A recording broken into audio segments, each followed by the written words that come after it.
A woman ran a social experiment. She called several churches pretending to be a desperate mother needing baby formula for a starving child. Several calls, one answer, dozens condemned. See, Christianity is fake. Churches don't care. But before we jump to conclusions, let's talk about what really happened. First of all, I was a tad bit embarrassed hearing that churches turned away someone they thought was in need. Compassion is supposed to be the heartbeat of Christianity. So, yes, there is room for growth. And Christians didn't dodge that. I have seen many say we should have done better, even if it was a test.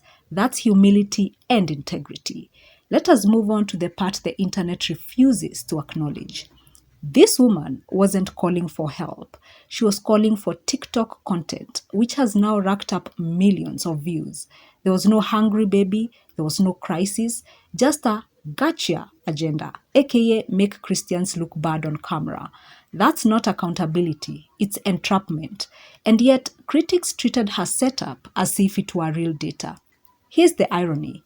Christians apologized for a failure that wasn't even real, thus accepting responsibility, while critics refused to admit the experiment itself was dishonest, thus refusing to accept reality. And that imbalance right there says everything. Through this, compassion flows strongest face to face, not through anonymous phone calls and emails. A cold call feels transactional. A real encounter feels human. If she had walked into any of those churches with a real baby and a real need, people would have jumped up, grabbed their wallets, emptied the pantry, and gone to the store themselves. You can't measure the warmth of community with a method designed to be cold. I'll be brutally honest. Any responsible church is supposed to ask questions. Do you have a job? What's happening at home? Do you have disability? Can we help you find work? Is there a deeper need here? Why? Because real kindness is not just giving handouts, it's helping people stand on their own feet. If you can help someone learn to fish, it is better than giving them fish.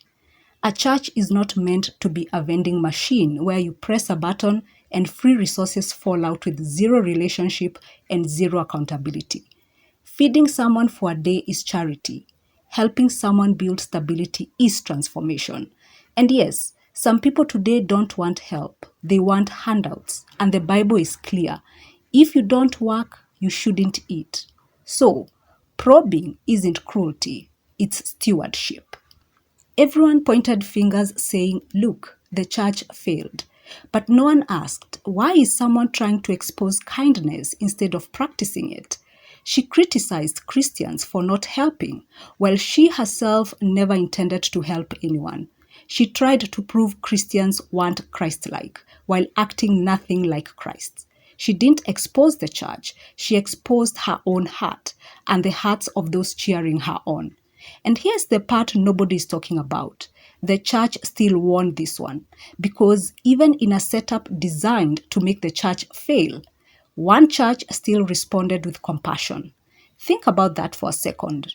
A dishonest test, a fake crisis, a hidden agenda, and compassion still slipped through the cracks.